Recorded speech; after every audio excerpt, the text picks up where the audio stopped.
আসসালামু আলাইকুম গাইস। আমি এখন আছি আমার গ্রামের বাড়িতে।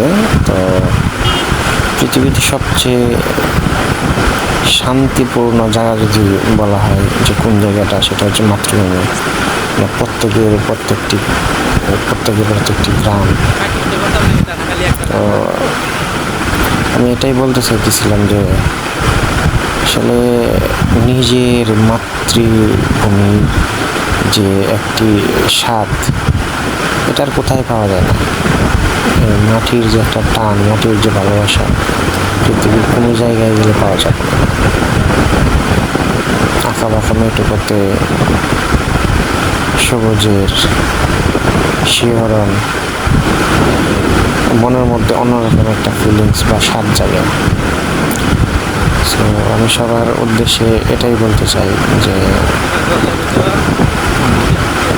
আপনি যেখানেই থাকেন না কেন, যতটুকু ভালো অবস্থাতেই থাকেন না কেন, আপনি বাড়িতে আসেন, আপনার গ্রামের বাড়িতে আসেন, আসার পর আপনি যে একটা আপনার মনের মধ্যে যে একটা ফিলিংস হবে, যে একটা অনুভূতি আসবে, এটা আপনি কোথাও পাবেন না।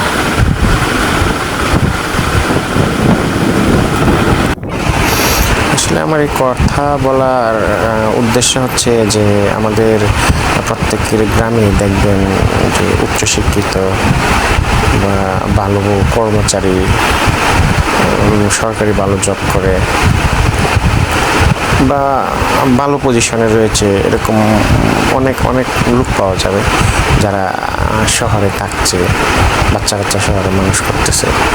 তো আমার তাদের উদ্দেশ্যে কথা হচ্ছে যে আপনারা নিজ গ্রামে আসেন, আমাদের বাচ্চাদেরকে নিজ গ্রামে নিয়ে আসেন, তাদেরকে নিজের যে মাতৃভূমির একটা টান, এটা মনের ভিতরে অনুভব করার বা যে সবুজের যে একটা ফিলিংস, এটা নেওয়ার তাদেরকে শেখান। আপনারা নিজেও নিজের গ্রামের জন্য কাজ করেন। অনেকেই রয়েছে যারা শহরমুখী, গ্রামের কথা শুনতে পারে না।